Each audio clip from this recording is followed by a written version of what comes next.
Yes, sir. Thank you.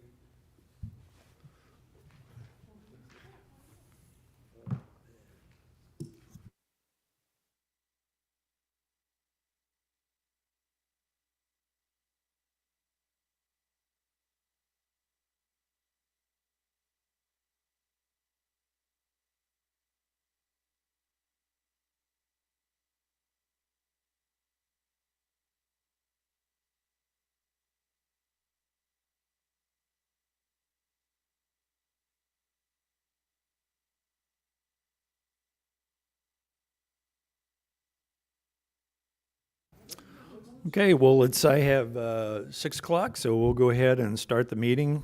Good evening and welcome to the Raymore City Council work session for Monday, March the 3rd, 2025.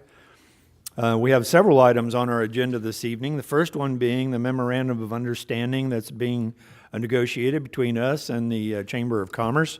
And tonight we have Bob Houston, who's president of our chamber this year, or chair, and we have our director, Melissa Ferrari. So I want to introduce the two of them, that they're here in the audience this evening, but I'm going to turn it over to Mr. Feuerborn now to talk about some of the revisions that have been made to the memorandum. Thank you, Your Honor. As the council is aware, several months ago, we came to you all to kind of celebrate our relationship that we have with the chamber, which is very, very good.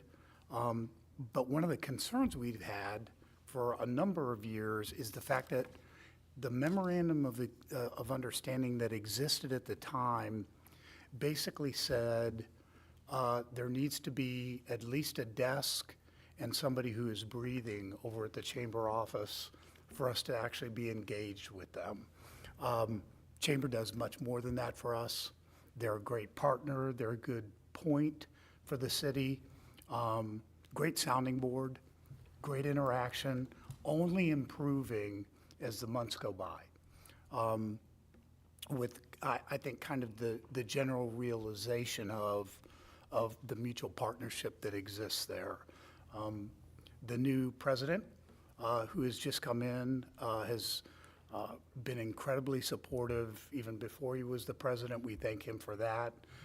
Ms. Ferrari is all over events and is a great source of contact for the city when we're out there doing that. So we wanted to create a memorandum of understanding that further outlined what each side is responsible for on this. So you see that kind of a breakdown within here. It expands on what both sides do. It re-elaborates the amount that is the contribution of the city. I asked staff as they were creating it and when we were bouncing things off of the chamber to move from it being a payment for to a partnership payment and having everybody consider it in that regard. Otherwise, we're getting into the desk is worth this and this person's time is worth this, and it's a deeper relationship than that. So I hope you see that reflected in this memorandum of understanding. One of the things as we were talking through all of this, and as I was talking with the mayor, talking with the chamber on it, talking with our staff who are board members on it, we have been at the $10,000 contribution level for years and years and years now. The current memorandum of understanding, if signed, that would be in place would be at the $10,000 level, but we would like the council to consider increasing that for our next fiscal year payment to $12,000 moving forward. And just kind of looking for council input on that particular item and the memorandum of understanding in general. And that concludes staff report on this item.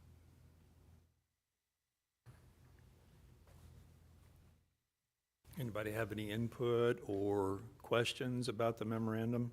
I will say that from a historical perspective, and Mr. Serco can certainly follow along with this because he's been actively involved with the chamber for a number of years, as has Mr. Mills. But when I first came in 2016, our payment to them under the existing memorandum that Mr. Fearborn previously described as a bare bones memorandum was at $6,000. That very same year that I came in as mayor, the present director was struggling with funding for converting over to a new internet service provider. And there was not the funding source there. So I suggested and got the council to agree to that $10,000 with the $4,000 supplement. And then we knew at the time that there was a lot of extra work that was going on over there on our behalf. It has since changed a little bit in that the new residence packets are actually assembled, and are they assembled over at your office and distributed here? Yes. Melissa? I think that's the way it is. So they still work in that manner. They were mailing them out, getting the new water listings in, and so they were on the hook for the postal costs too. So that has changed a little bit in that the packets are put together by them because there's a lot of folks that put their coupons and information into those packets for new residents. And then as people get their new water listings here, with their receipt, they're also given a new residence packet. So that's changed a little bit. Still a lot of work for the chamber to do, but it's changed a little bit. Also, the ribbon cuttings, as you know, some of you may or may not know, I think Tom knows, that we used to do that. We used to organize those out of Economic Development Office.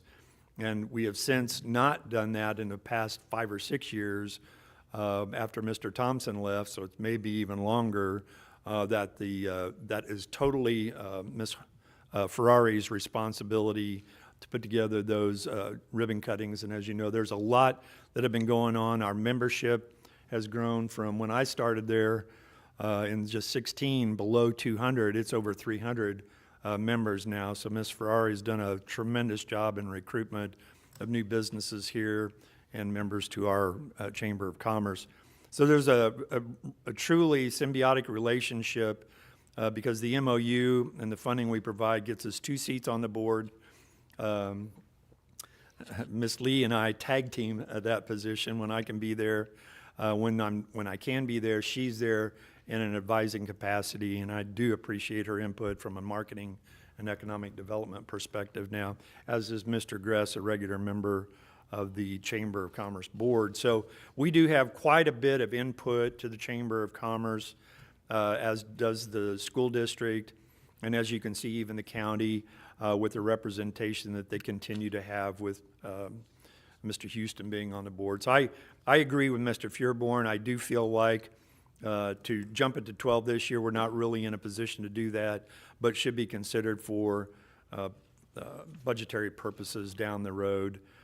It had originally been a fairly lengthy memorandum as submitted with itemized things in it that we felt really didn't show the kind of overall relationship that we have with the chamber. And so a lot of that was streamlined. And in the MOU that you see here tonight is an indication of the streamlining that was done and the work that Ms. Lee and Ms. Ferrari and Mr. Gress were able to put together to come up with a new memorandum of understanding that truly is a partnership between us and the Chamber of Commerce. So that's a little bit about the history of that and how we got to the amount that we have. Any questions? Okay, if nobody has any, did you want to? If the council is okay with that, the memorandum of understanding that is in front of you tonight would be presented to you in formal fashion 1 week from tonight for your consideration at your next legislative meeting. Yes, Mr. Holman. I just have a question. We normally meet with the chamber annually. Is that in the summertime? I don't remember. It's actually in the falls. It's in the fall. Okay, thank you. Okay, if not, we'll move forward on that. Thank you all for being here this evening. We appreciate you. We appreciate you. Thank you very much. All right, next item on our agenda is a review of the comprehensive plan. And hopefully you all got your packets and have them to follow through with the team as we go through it. So who do we turn it over to? So, Me first, sir. go ahead. So today, once again, one of my management team, Mr. Gress, was a local star. He has managed to make it back here in time from a television interview that he did with KMBZ 41. KSHB 41, and finished signing autographs there, made it in here. It is about housing development in Raymore, and since that's going to be our topic that we're going to be talking about within the comprehensive plan, I felt it was kind of on point. So with that, we'd kind of like to show you this first. Can I get a commercial? She is an educator, creator, who embodies strength, knowledge, and power. Without her, where would we be? Women's History Month. All this month on KSHB 41, sponsored by BG Wealth Advisory. This could be the new home of a family that decides to move to Raymore, just like hundreds of others who have last year. I'm Megan Abundis in Raymore, and the city has seen growth, not only in new homes, but small businesses too. As fast as the 4 sale signs pop up in Raymore, sold ones follow just as quickly. This is in the Creekmore neighborhood, and it's been a busy year of new home construction. My name is David Gress. I'm the Development Services Director for the City of Raymore. He sees Raymore's future, the new construction, new subdivision, and general permits for renovation. The number of permits that we see come through our office, 220 of them in 2024, and 600 new single-family lots have been approved for development in 5 Raymore neighborhoods. more and more people are choosing to move to Raymore and call Raymore home. This particular neighborhood, this section of the neighborhood, was an affordable option for us, which was very important. 6 months, maybe, and we love it. We moved here from Olathe. Danielle Welch and her family said between the schools It exceeded our expectations. to the construction down the block, The houses are moving pretty quick. this was the right move. Everyone on this block talks to each other, and like you can go ask for things. Like it does have a small town feel to it. Feels pretty rural, but you're 5 minutes from a Price Chopper. I saw Belton boom, and it was just inevitable with Raymore. I mean, it did explode. I mean, it's just crazy. Austin Coleman was working in the area, and he grew up here. Installing 1 gig internet for a couple of houses down. I love how safe it feels. The people are great. It's diverse. I mean, what can you not like about it, honestly? The city of Raymore said they're ready for new families. Gress says they built new roads. Infrastructure and amenities are also growing. We welcomed Chick-fil-A this year. We opened a couple small businesses, retail shops within the city. We've also seen a good uptick in our industrial construction as well. No announcements just yet, but Gress says retail follows rooftops. We have seen an uptick in interest from commercial development. Tell me about the place. I'm like, you'll love everything about it. Your house value will go up. You made the best decision you can make. Development, decisions, and dreams adding up for some Raymore families. Last night we had 12 kids playing in our backyard on the swing set, and it was like a dream come true. From Raymore, I'm Megan Abundis, KSHB 41 News. All right. Yeah. Yeah, it just came out on the internet here about within the last hour. My dad called me and said, "Did you see this? There was a really great thing on Channel 41. You probably missed it." At 7 o'clock, I'll be taking autographs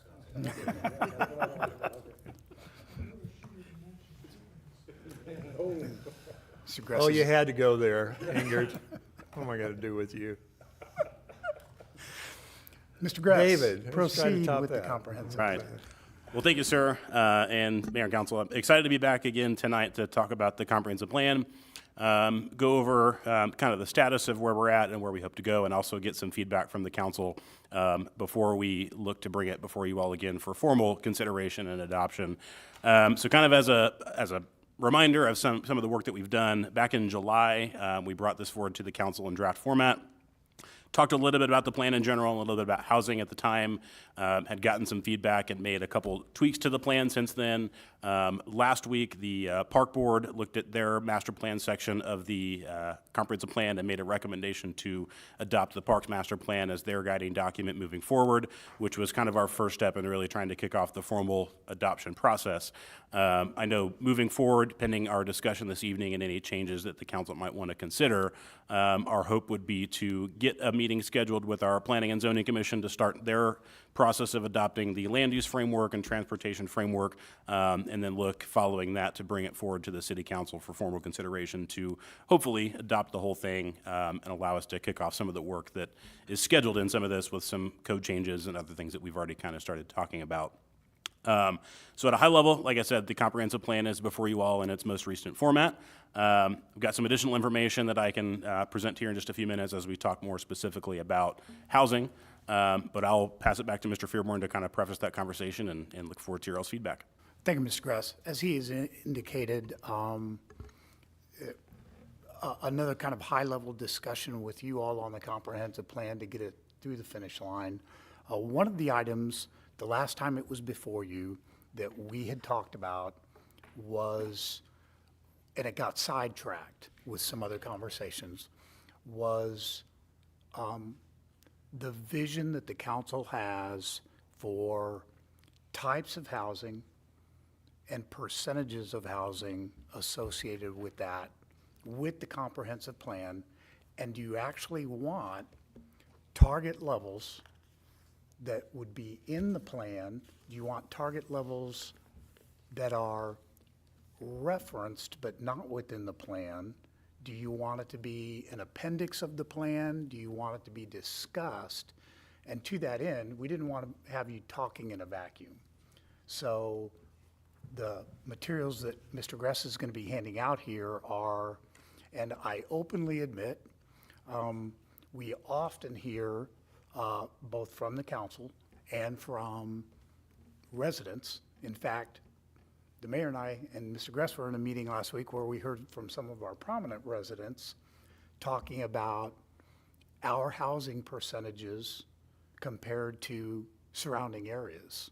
It was actually the deans that we were in a conversation with, and they wanted to know kind of where we're at on this.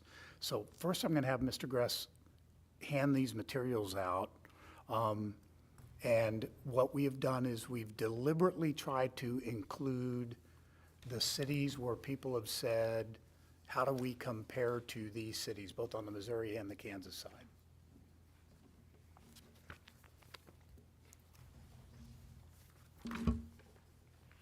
Go ahead, Mr. Gress. Thank you, sir.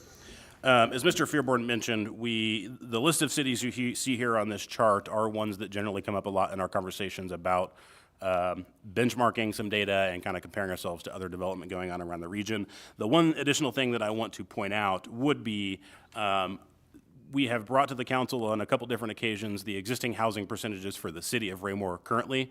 What I wanted to point out is that in order to make the comparisons for these other cities, I had to instead use census data. And so you'll see there are some differences in the kind of actual numbers that I've presented to you all before, some kind of nuanced differences between what you all see here, but that is strictly because staff doesn't have the level of data that we have for Raymore for other cities, and so we didn't want that comparison to be skewed. So this data comes from the most recent census and the most recent ACS housing estimate information, so the 2020 census and the 2023 ACS survey.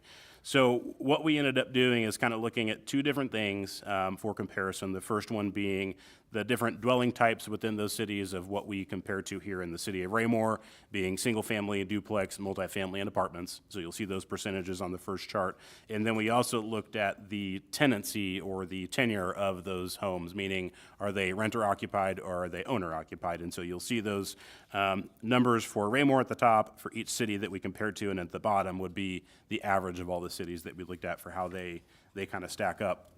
On page 2, you'll find the chart that we pulled from the census. The colors there kind of just align with the groupings of housing types. So as I mentioned, the way that typically housing is classified includes different numbers of dwelling units per building, so grouping those all under multifamily versus apartments versus duplex and single family. So the information on the first 2 pages are generally the same, just kind of displayed in different levels of detail.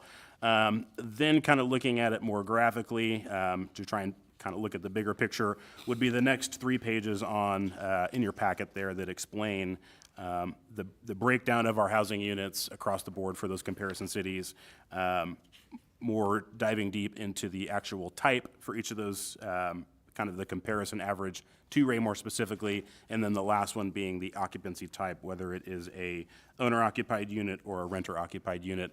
And I wanted to also tie this back a little bit. The other piece of information that you all got over the weekend with the comprehensive plan were the two market studies that were completed as part of that with our consultant. And so it looked at some of this data, very similar using census data, very similar time frame, looking at our housing makeup, our housing history, our housing permit info, our population demographics, and kind of what that means for our growth in the comprehensive plan and what we're expected to see. And then it also looked at the retail demand based on that growth. And so of the raw land that we have, of the vacant commercial space that we have, of the new commercial space that we're looking at trying to obtain, what can Raymore actually support in that? And so you'll see maybe some parallels in both these charts that I've provided to you this evening and some of the information that was included in those two market studies. But just wanted to highlight, like I said, some of the nuances in the data that I've presented before, more real-time permit data that I can track for the city of Raymore. Not necessarily can't do that for every city, and so just wanted to touch on those nuances. But happy to answer any questions as it pertains to the council's vision for housing.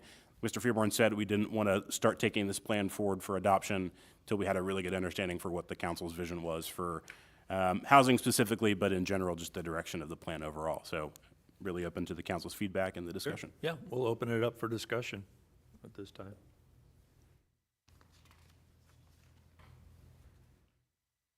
Does staff see in in all the everything that you've assembled here today, looks like we're in a good position now.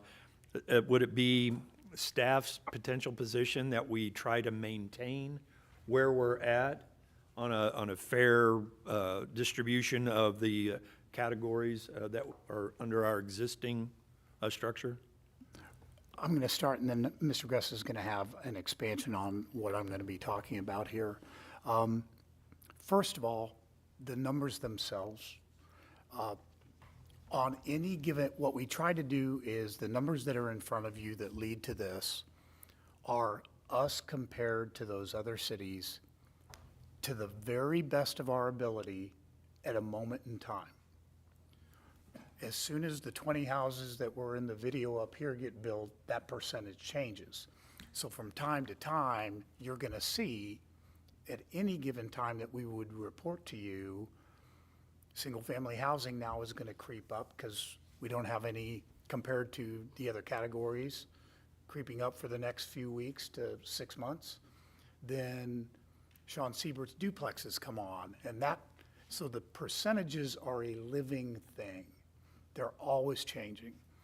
To that end, if the council would like to see target numbers, I think it would be staff's recommendation, since the plan is a 2045 plan, this is the council's goal where we would be at in 2045 as far as percentages are concerned, with the understanding that at any given time in the next 20 years, one's going to be higher than the other. They're not always going to be on a target number.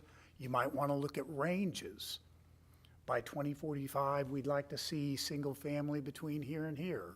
We'd like to see duplexes as a comparison to that between here and here. There are a variety of options that are open to the council, but we would like to hear from you all on it. Mr. Gress. Yeah, I just had one follow-up, and Mr. Fearborn kind of went there. I wanted to point the council in the direction of the housing market analysis on page 14 and 15. What this analysis did and provided for the city was under the assumption if the market just keeps doing what the market has been doing in terms of Raymore being a place that people want to live, people want to move to and raise a family or retire to and downsize or whatever their situation might be, the two tables that you'll see on the last 2 pages of that study give you kind of a conservative estimate and an optimistic scenario of what those housing types might end up looking like. And I wanted to call out kind of the last page there on table 4. We talk a lot about housing units and counting those, but we also look at just how much land does the city have as well. But if you look at both the unit types by 2045 and the estimated number of acres that it's going to take to get to that point, the numbers I would say are fairly consistent with what we have right now in terms of the percentages as they break out. So as staff was looking through this and doing some of the work, we remembered that analysis kind of gave us some benchmarks But it was through the lens of if the market just keeps doing what the market is doing. To the point of what Mr. Fearborn was mentioning, is that the vision of the council? Do we want to let the market do what it's doing and maybe have a little bit of range on there for where it needs to be? But as we read back through this and preparing for this, we were kind of reminded that we did get a little bit of a forecast by 2045 in terms of those percentages within that study kind of initially. And so a lot of the work that went into the comprehensive plan with some of the goals in there was written through the lens of what the study was kind of telling us. So are you saying that it does appear now that under the average growth projection in acres, it does seem that the overwhelming amount of land that's going to be available and used would be for single family? Correct. And so there's a limited amount for multifamily and even less for office. So I'm just kind of curious, is that your perception as well? Yeah, that would be, and the way we used that, not to dovetail in a separate topic, but within the comprehensive plan, we are looking at some of those large acreage pieces of land that we have for that retail kind of mixed-use development. So the purpose of this exercise was determine how much land do we have available for development and how much of that could be or should be developed by 2045. I know by 2045 we'll still have some vacant land that we have to be developed, but it was trying to make sure that with what the forecast was telling us and the number of units and how much land that equates to, do we have that much land? Do we need to look at annexing more land to support that? Staff's assumption would be we're in a good spot right now. We can support that growth between now and 2045 with what we have. The essence being, the ultimate goal of all this is to have a comprehensive plan.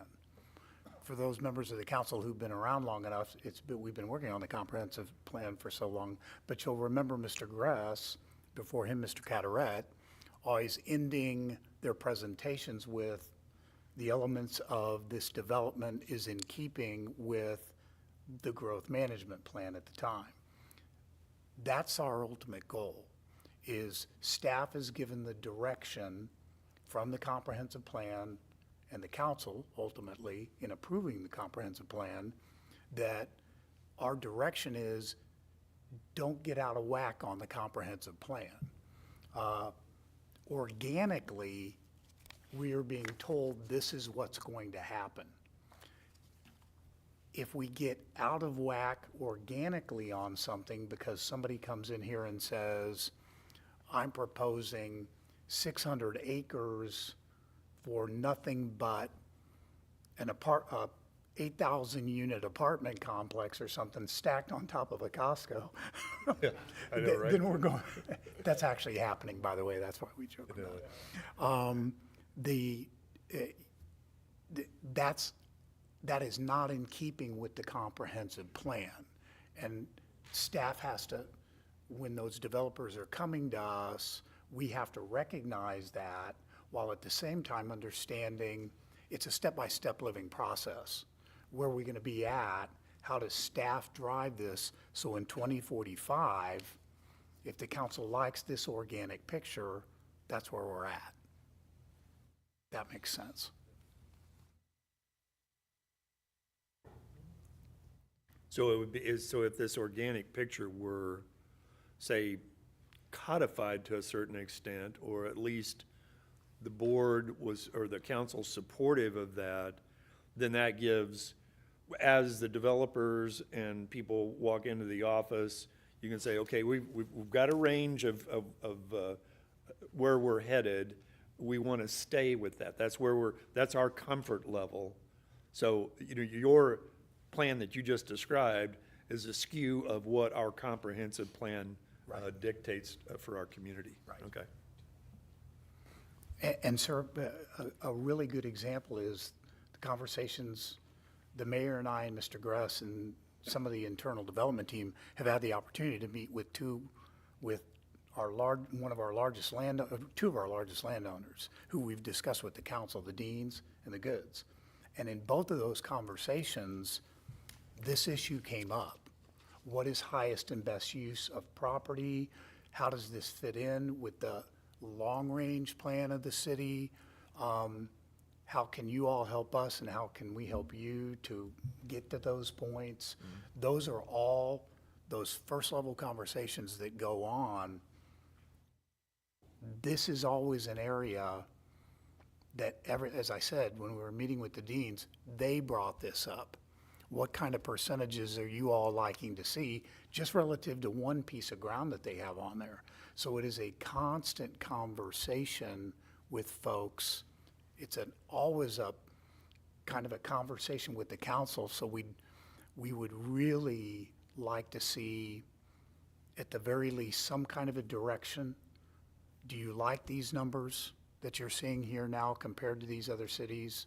And how would you like them codified, if you will? Okay. Mr. Holman?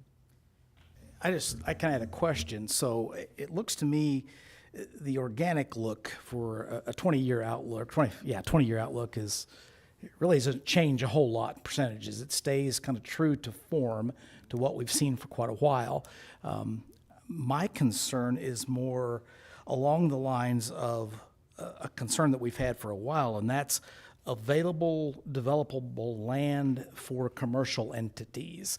We know that we have some infill and some properties ripe for redevelopment within the city, but we only have a generally small segment for land that is undeveloped but available for retail entities, the Pork Chop and just a few others absent annexation. So I would like to get some comment from you all on that topic. That would be one that would concern me. I'm fine with the numbers and where they show and track us organically. It's where we've stayed. But does that put us in a pinch if we continue that trend in not having land available for somebody that might want to develop a commercial entity here? I'll start and let Mr. Gress dovetail off of it. A portion of this comprehensive plan is the land use plan. Deviating from a percentage by a gross amount would be equivalent to deviating from the land use plan. We have that on here because those areas are highest and best use for commercial. That would have to be a staff consideration. Good example, the field north of Chick-fil-A, to bring one home to your personal knowledge, sir.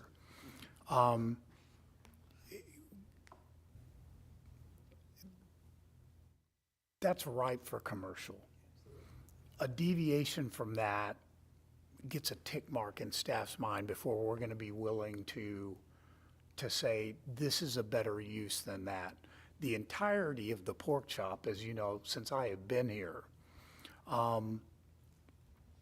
has always been earmarked for quality commercial. That is as much a deviation from the plan to take existing commercial, which you're right, is limited compared to the residential. We would love for there to be enough residential where folks were coming in going, you know what, I'd like to plug a little bit of commercial in there where you all have on the land use plan. We'd like to see that reversed out. Ultimately, and you touched on it, ultimately we have to be at 291. 291 will be the next corridor that will be important for commercial development for this city. And we need to be there, and the only way we're going to get there is through annexation. I would say, to answer your question and dovetail on that, I would say the other element of the plan that we looked at was recognizing the Pork Chops, the Raymore gateways, and those large tracts of land that we have. The one thing that we don't want that we have seen in the past is that you get two commercial retailers, they come in and they chunk off the two prime corners, and you've got two really good developments there, but you have this weird leftover piece of land in between. And so one of the land use categories that we have set aside for the 5 or 6 big pieces of property that we have was through the lens of they need to be master planned if anything's going to come there in the future. And as part of that, it gives staff and ultimately the commission and the council the ability to determine what is the right mix of commercial and non-commercial. With the Gateway, it might be commercial and some professional office there. With the Pork Chop, it might be substantially commercial with some ground floor retail and above, dwelling units above. But the interesting thing that came out about this development here, or this study, is that in general, by 2045, we really can only support 80 acres of new commercial development with that square footage. And so, the Pork Chop alone is 132 acres, I believe.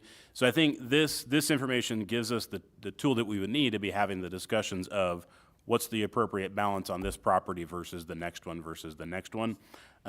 Still recognizing that we need to stay within these percentages for the percentage of the growth. But I think it's highly likely that, or really not likely, that the entirety of some of those large tracts of land will be all commercial. And we've seen those large retailers, or some of them are closing nowadays. So what staff doesn't want is to build one of those shopping centers and then 6 years later they start moving away. So I think that's the importance of this study and some of those targets. It gives staff the flexibility and ultimately the council at the end of the day the right to decide, is that the appropriate mix for that particular property? Do we want to see more retail because of certain factors? Do we want to see other non-residential but non-retail uses on some of those properties? I think that's why the studies and the plan, they weren't necessarily presented hand in hand, but at the end of the day, it's all one project that we had put together. And when we get into the commercial component, we also have to be extremely aware of the drastically changing commercial environment that's out there now. Online sales have changed. We just have to accept the reality. It's changed everything. I was having a conversation with Councilmember Baker last week, and I was saying, if the entire Pork Chop could just be a restaurant mall, that would be perfect, because, and I know a lot of you recognize that, you can't go out to eat online, but you can do just about everything else online, including medical now. So that would be an ideal for us, but because it's an unchanging component of it. But we do have to be aware of that changing retail environment as we look at that commercial. Sure. Any other thoughts or idea from staff? Mr. Baker, go ahead.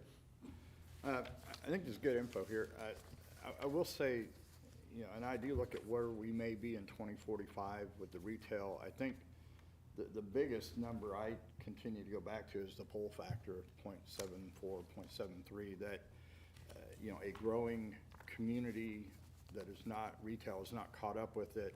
More money leaves Raymore than comes in from our citizens. And I do think that if we ever are gonna have some relief to the tax base that our citizens pay, it is getting retail out here to where people from Belton can visit our community, from Lee Summit, from Grandview. And it's more of a destination, like I was talking about Mr. Fearborn, that if we have restaurants out here that are unique to the area, and I've been saying that forever, that, I think when I first ran, I said I'd love to have Lambert's in the Pork Chop, because that would draw people from probably more even than the 7-county metro to come there. All that money would be coming into Raymore. The hope would be is, okay, now that we're here, what else can we do in Raymore? And if it's something, my neighbors pose a question to me every now and then, what do 25-year-olds do in Raymore for entertainment? Because we really have limited options for a younger group. The group that we sometimes go after for first homes and all that, there is an entertainment thing that, do they go to Power and Light? Do they go to Lee Summit? Do they go to Overland Park for nightlife? And that's something that I think that we've missed that segment out here over the years, that we don't, and I think that's something we could capitalize on and draw money into Raymore, or keep money in Raymore more than anything else. But I do think that the mix, there's some times where if we continue to add population, which will happen naturally out here, how can we support that population and keep up with it? Just, the need for police officers is that, we grow our population, we need a bigger police force. And even with the sales tax, we still have room to grow with that department. So I do think that we have to look at some point other avenues. I know, we can't just call up a restaurant and say, build in Raymore. It's much more difficult than that, but it's getting something jump-started out here. I know there's been lots of communication with the Pork Chop that, they don't have infrastructure in there, and there's just negotiations going all the time, how much, and for square feet of land and everything else in there. But to me, that's almost the gateway to Raymore. Coming in off 58, you have to drive through much of Belton in heavy traffic, and a lot of times it's a turnoff for people that, you know, they do go down to North Cass or they get off on 163rd to come in the back way to avoid 58. But North Cass Parkway and that tract of land out there, you know, that's what, and it does cover in the plan. I did like to see that in here, that, you know, that could be attractive. You even mentioned a welcome to Raymore sign, which I know I've been bringing up for the last 2 years, that when people get off that exit, I'm proud to say that's coming into Raymore, but no one knows that's Raymore out there. I mean, you see the MoDOT sign on the highway, but you know, having something like we have up here on Dean and North Cass, something that would be seen from the highway. Here's Raymore, come on in. And I do believe that once something starts out there, it's going to be a domino effect with that. So one other question on this page here, on the apartment section for Raymore, what does, like, I guess the 50 or more at 289, is that 289 units? Or, I mean, I know in Ward 1 we have almost 1,000 apartment units, but maybe the breakdown, can you maybe elaborate? Table. So that one, Document. this one. Several documents. Yeah. So page 2. Just, the single-family homes, I would take it, the 7444 is the number of single-family homes we have in the city. Yeah. And then does everything break down, like the attached 542 for a duplex? Is that 542, or half of that's how many? So to answer your first question, the numbers that you're seeing there would be the number of units individually that fall into that category. So for instance, a duplex would be, that's 542 duplex units, not 1,000 units, you know, duplex buildings. So hopefully that answers your first question. The groupings of these were a little bit challenging to figure out at the census level. What I can tell you is that 50 or more category, that 289 is more than likely Foxwood Springs, because all of their units are built into, their apartment units are in that kind of center building there where all of their facilities are at. So that is the only building in Raymore that has 50 or more units in one building. Everything else that you see, the 10 to 19 and 20 to 49, those are going to be other apartment complexes in the city. And again, the methodology, these are simply estimates from the census level, so I don't have the exact numbers of how they match up with the data that I've presented to you all before. But the categorization of 50 or more, obviously, we don't have many of those, so we had to deduce the fact that that's within Foxwood Springs. A lot of their units in there also will fall into those multifamily fourplex categories with their the townhome units and attached units that they have there in Foxwood Springs. So hopefully that answers your question. I can answer anything additionally. So like just like the apartment behind Sam's Club, I mean, that's.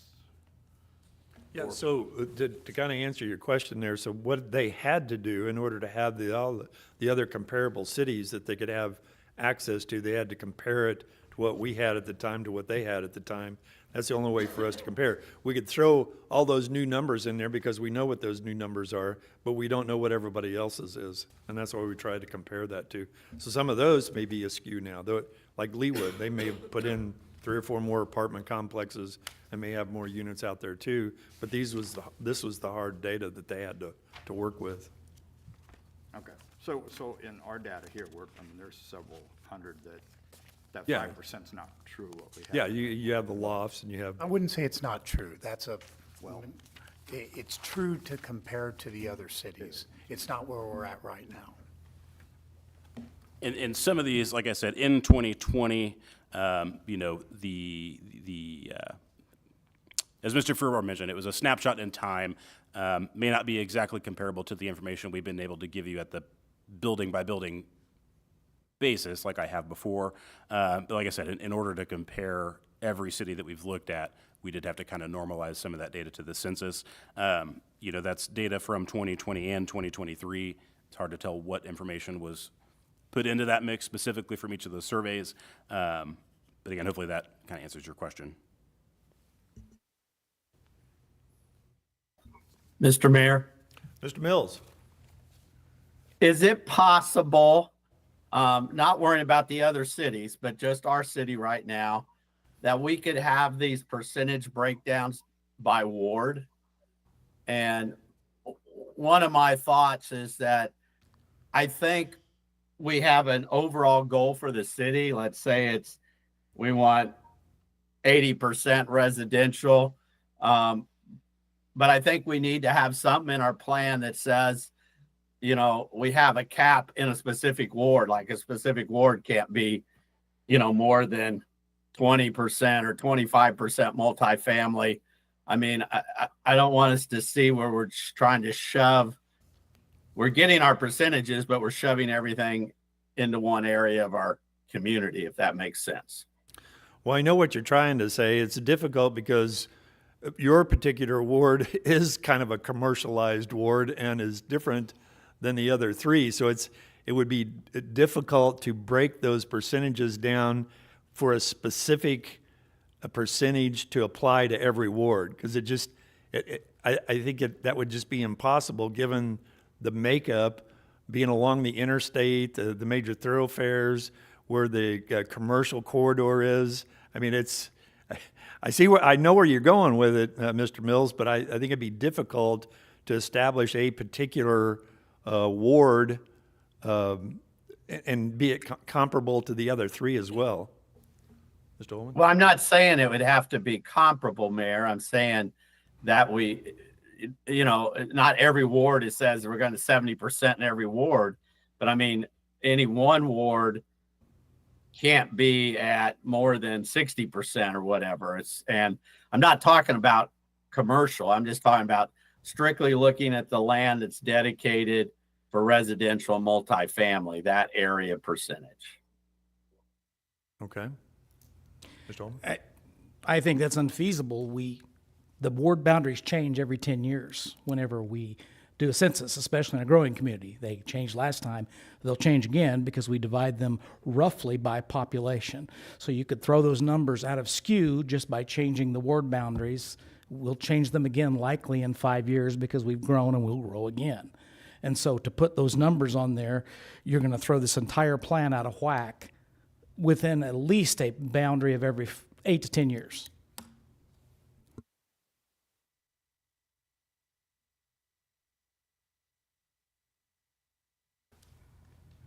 I'm giving it some more thought here. I'm trying to think how we can meet your request and be a part of this particular comprehensive plan. It's going to take a little more thought to it, I think, Mr. Mills. Well, we may decide to not make it part of the comprehensive plan, but I would like to see the breakdown right now in the city, what those percentages are per ward, if we could. Okay, all right. We can assemble that, right? Mr. Barber, did you have something? Well, yeah, my comment on that, I mean, I know, I guess when you look at it, it sounds good, but in practicality, we look at each piece of land separately. We don't really look at it which ward it's in, and its highest and best use. What can we do with that? What would be the best value for the citizens of Raymore and the city of Raymore? And so if you start making it dependent on a ward, I think then you take a big part of that equation out of there, and you're going to limit your development. Like our Ward 3, we're limited. Basically, I think we're landlocked as far as commercial development. You won't see much more other than behind Jay's house, much more commercial development in Ward 3. And then, like Jay said, if the boundaries change, then as Creekmore grows and Parkview grows and all that, we could see Ward 3 actually shrink in size. So I think it takes that highest and best use equation out when you're trying to add things to that formula. I think we need to look at the global picture on the highest and best use, and not, other than it needs to be in the city limits of Raymore right now. Right. The wards are really kind of an imaginary line. We just have that so we can pick representatives. I concur. If I may, sir. Yes. It will be a little, to get the, and I understand what Councilmember Mills is currently asking for is just where are things at Numbers, right now. Be a little GIS labor intensive. Probably won't be exact to ones and twos, but we can gather that. It'll take a little time. Okay. but I think we can do some geo mapping and GIS with the brilliant gentleman who's sitting back there now. So we should be able to get those. I would point to when the council, and it is the council's decision. I would point to two things. The whole point of the comprehensive plan is it's comprehensive. We have to look at this, the council has to look at the city as a whole, as a comprehensive one. And we do have to accept the reality that in addition to having wards, we have corridors. Every city has corridors. And specific development is going to occur along specific corridors. You're going to have denser development near highways, specifically I-49 and 58. You're going to have more commercial in those areas as well. The same reason that the pork chop is attractive commercially, if apartment developers could get a hold of that, they certainly would. Thus, the critical element of the land use plan and reviewing the land use plan on the part of the council. Because we want to be following that land use plan within the realities that exist in the world and what developers are going to be attracted to. If I could add a follow-up to that as well. One of the things that might help guide that discussion as you look at different boundaries in the city, maybe not necessarily wards, but development that abuts existing development. On page 166 of the plan, when it looks at kind of the higher level implementation strategies or goals, there are elements in there that talk about trying to cluster our density a little more strategically. So it kind of speaks to the corridors. You want to, when we get that interest, or if we get the interest, the intent would be we want to focus that where it's going to have the most impact for the city, on some of those larger tracts of land where maybe commercial development wouldn't be as viable. The other thing would be on page 167, where it talks about protecting those neighborhood transitions. So as you have those higher density developments or commercial developments or office developments, whatever it might be, as you abut existing subdivisions or planned subdivisions, in some cases it may not be so much about the number of units, but it's really just how that development matches up with what is right next to it. And so that goal, some of those goals give staff a little more teeth in trying to ask for more buffers or more, different architecture designs or step downs in building types and things of that nature, to have a little bit more impact in the transitions of those developments. I know we've had some complaints in the past about proximity of new subdivisions to older subdivisions and how those may not mesh up. So that was one of the big points of our kind of feedback that we got on the plan initially. So just wanted to point that out, that there are other aspects in the plan that would help guide that discussion. May not be an exact number or a goal, but some of the more land use related things that we'll look at pending the adoption of the plan. Mr. Mayor, Mr. Mills. and based on what Mr. Gress said, I support that. Like I say, I understand. I mean, we can't get finite in certain areas, but I think we can do a much better job of the transitioning of these corridors to where it really fits and people don't feel encroached, or even from businesses. Sometimes when we build a business district, other businesses are there feel encroached or feel like it doesn't mesh. And so I think more thought that we can put in to how we do this growth, but make it to where it meshes with what we already have and fits with what we already have, I think is very important.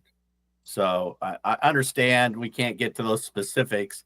And I understand if it's too much work right now, but I was just curious of how the breakdown percentages within the wards were just at this point in time. So I guess, sir, I'm a little curious as to your thought process there. Can you provide me an example of where you feel like we've failed our community? I'm not necessarily saying that we have failed. I'm just saying as we go forward and we go to put something in or we go to do something, having those transitions make a lot of sense and making sure. And that's what I was agreeing with what Mr. Gress said in that part of the land use plan. I think if we make that an important component of the land use plan going forward, that, how do we transition between one use to another use to where it looks good, it feels good, everybody's happy. Well, I understand. I guess I misunderstood because I thought you'd said where we could do better. And I was thinking, well, then maybe he has a particular example he could provide where we could have done better. So that was my only question. Thank you. Does anybody else have anything? If I could kind of bring things around. Sure. Again, would the council like to see anything as far as percentages are concerned? Or are you satisfied with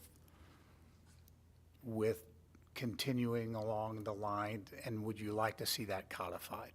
Or would you prefer that it just be case-by-case basis? Is there let me ask you this. Is there, from the perspective of what this table provides, is there a window there of not drop below this or go more than that? I mean, is that something that we're talking about where there's a median there, but we don't want to go much further down the path than this, or no less than that? Can you? Well, because we know if we had the ultimate goal year being 2045, in 2045, let me just throw an example out. In 2045, we would like to see, subject to amendment to the plan, you usually review the plan, comprehensive plan every 5 years. So it could be revisited, but right now, within the plan, in 2045, we would like to see the single-family detached home percentage be between 75 and 80%. I'm throwing that out as an example. We would like to see the apartment percentage in 2045 be between this and this, within the 4 categories. We would like to see the land use for pure commercial be this percentage. Yeah, I'm sorry, Mr. Burke. I was looking at some numbers here. The one thing that I wrote down during today's presentation is the word ranges. I think if anything as far as numbers happen, it needs to be with ranges, and a small range, not one that's more than 5 this way and 5 this way. That might even be too much, but I'm not a statistician. But definitely, I think ranges.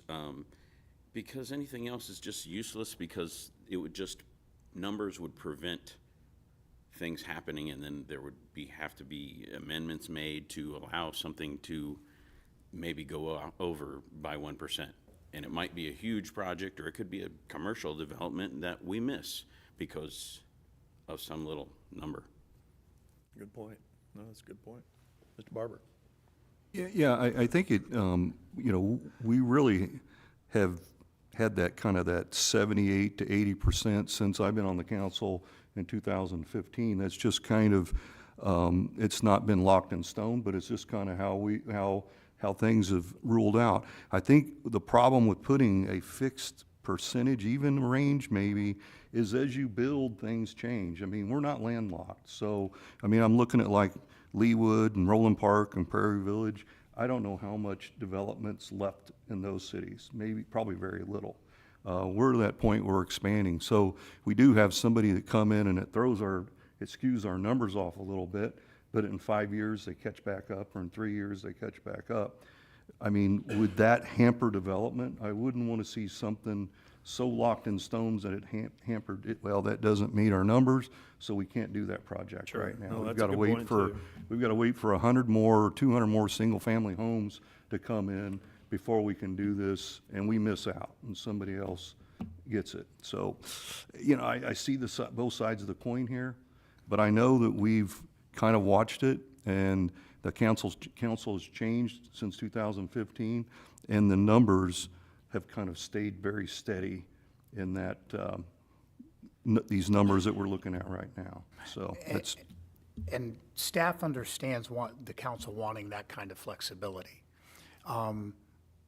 It is simply that there have been times in the past when the conversation at the council level, not recently, but in the past, the conversation at the council level has kind of centered on, we're getting too much of this, or we're getting too much of that. And so to the degree that staff would be able to explain to the council, this still gets within the parameters of what you're looking for 20 years from now. But staff certainly understands the council wanting, especially with the statement of, you would hate to get locked into a number and then miss something that's very, very good.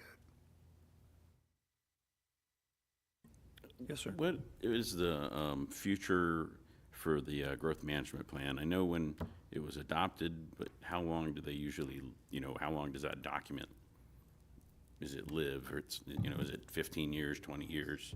Well, 20? Okay, I couldn't yeah, remember, thank you. normally and of course, this will take the place of the growth management plan. Yeah. Okay, that's what I was wondering.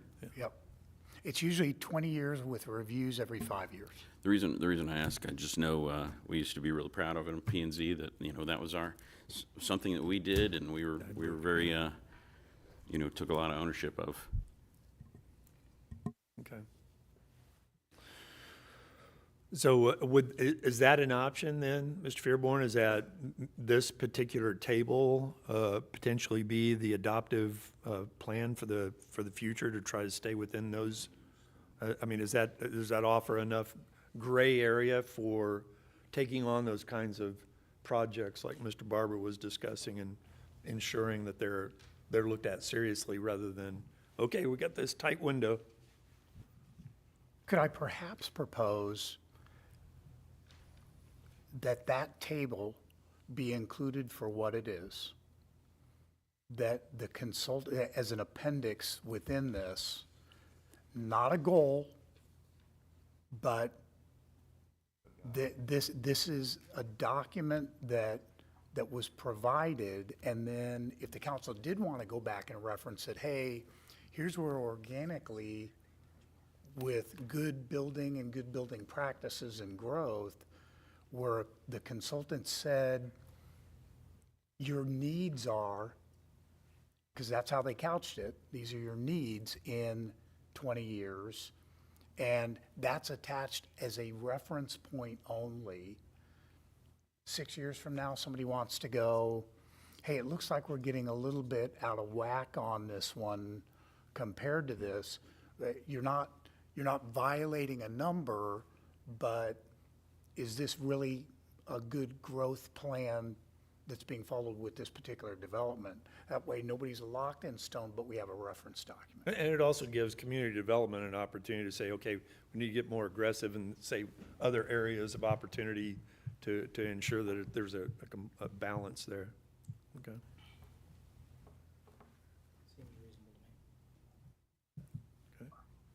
Mr. Mayor, Mr. Mills.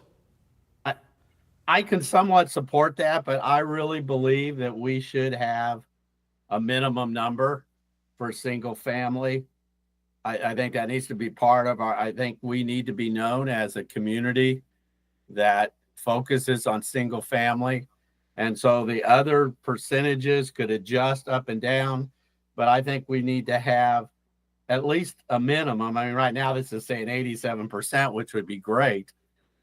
But I would think that we need to at least say, have in our plan that our goal is that we would always have at least 75% of our residential be, single family. Mr. Barber. yeah, I would just question Mr. Mills, when has single family never been a focus in the city of Raymore? Since the beginning of the city of Raymore. It always has been a focus. So why not put it in writing as a focus in our comprehensive plan instead of it just as we've assuming it's a focus. Mr. Holman? I have to disagree with Mr. Mills' comments. A lot of this stuff is market driven. This is historically where we've been. This shows where we probably will go historically. But I can tell you with new housing prices right now, my sons can't afford to live in one, but they might live in an apartment here in town. Apartments are not evil. I'd like to keep a reasonable amount of percentages, but to put a hard number like Mr. Mills is suggesting on one particular area, I think is short-sighted. Mr. Baker? I do think, and somewhat what Mr. Mills said, I do agree with, that the identity of people who move to Raymore, I mean, the goal is, and the people that live here now currently in single-family homes, is that truly the identity that we want Raymore to be? I know there's a need for apartments. There's a need for apartments now with the way the market is. This market could change in a year to where if prices come down, all of a sudden single-family home wants could go way up.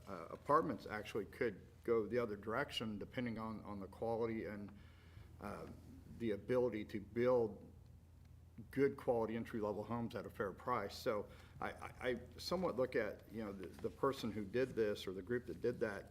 I mean, it simply is a forecast. We don't know in 2045, this could be totally different than what we're looking at now. This city could be totally different with the population. I think it was projected to be 35,000 in 2045, which, you know, where would we fit 10 more thousand people in this town? And that'd be the next question that, you know, do we have the room for that?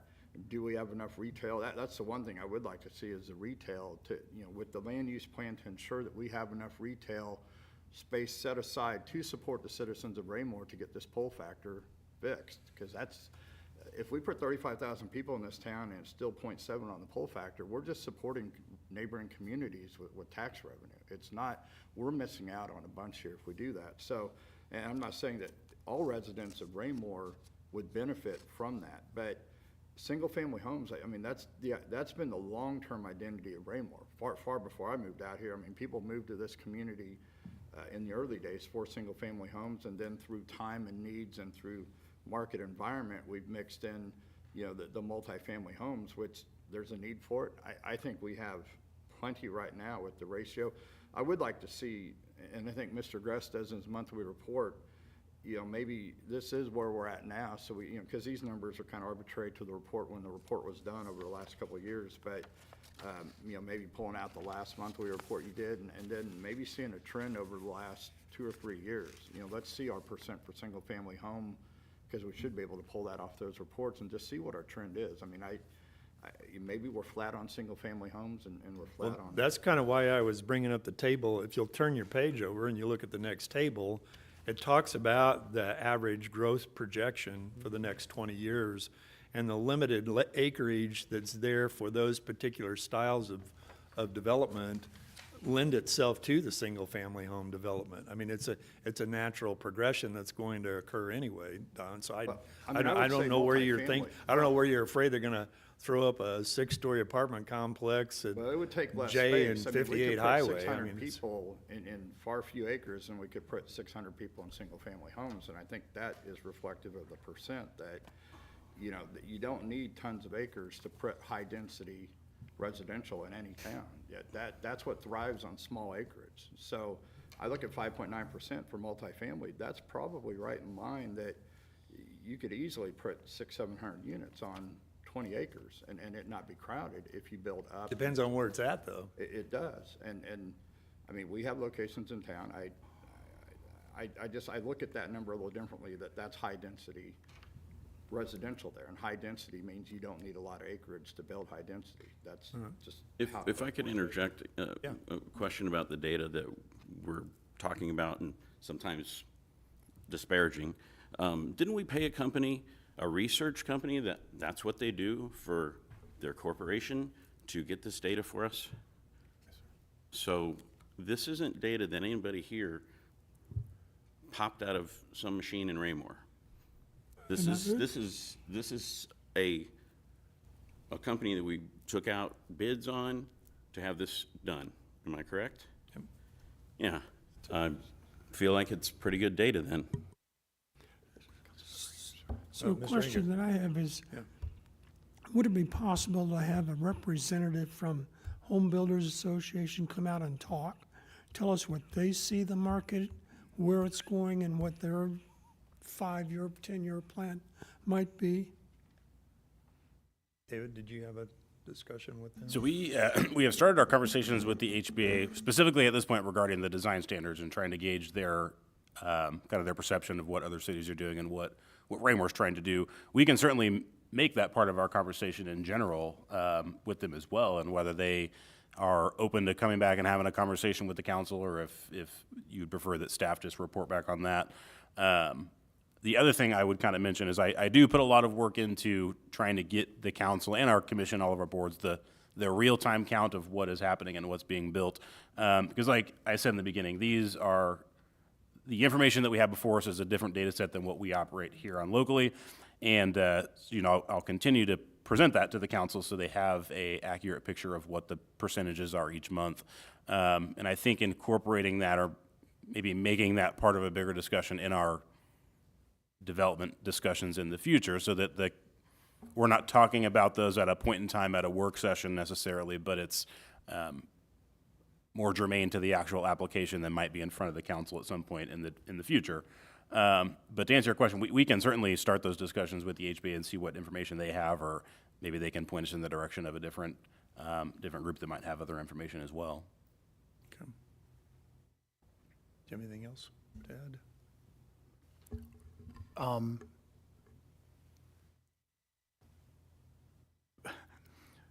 I know, you still don't feel like we've gotten you direction, do you? What we will present to the council for your debate and discussion will be the comprehensive plan that is in front of you with this as an exhibit. And if the council in its wisdom chooses to go ahead and have an addendum to the exhibit that would put in minimum numbers for certain items, we will certainly do that. Would like to end the discussion.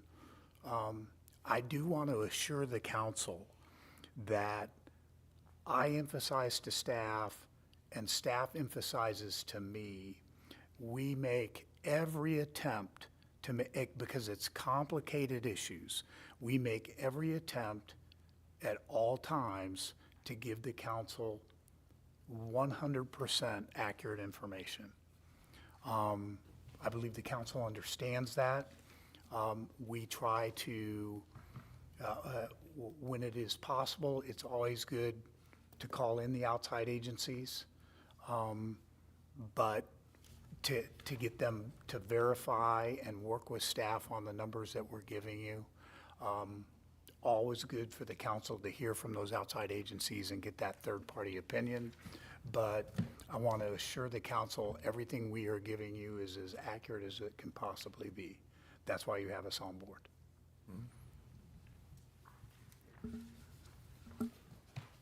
Okay, anybody have anything else?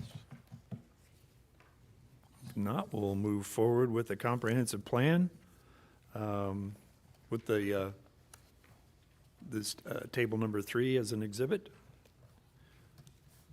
And moving right along. So the only appointment we have proposed is for the Parks Board. We had vetted an applicant there for you all to consider. Got one over there. Got it? So that was for the Park Board. This is a recommendation by Mr. Mustine after speaking to the applicant, and we, upon their recommendation, I am proposing Mr. Van Aken as the Park Board member for Ward 4. Sorry about the typo, but I didn't feel like reprinting it all out for you again.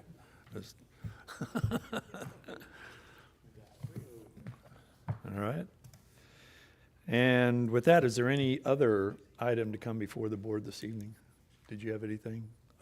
No, sir. Okay. Does anybody else have anything care to say, or? We do have executive session, sir. Oh, we do? Okay. So I'd entertain, there's no further items on our agenda, so I'd entertain a motion to move into executive session for personnel matters. Mr. Mayor, Mr. Holman, I move that we move into executive session this evening to discuss personal matters as authorized by state statute 610.021 subsection 3. thank you, sir. Is there a second? I'll second. Motion's been made and seconded. Could I have the roll call, please? Yes. Yes. Councilman Burke, Yes. Councilman Circo, Yes. Councilman Ingert, Yes. Councilman Holman, Yes. Councilman Mills.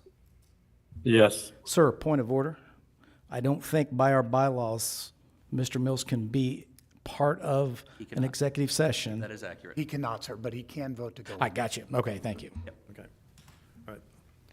All right, thank you, Mr. Mills. Appreciate your participation this evening. Have a good evening. We'll now go into executive session. Are we staying here?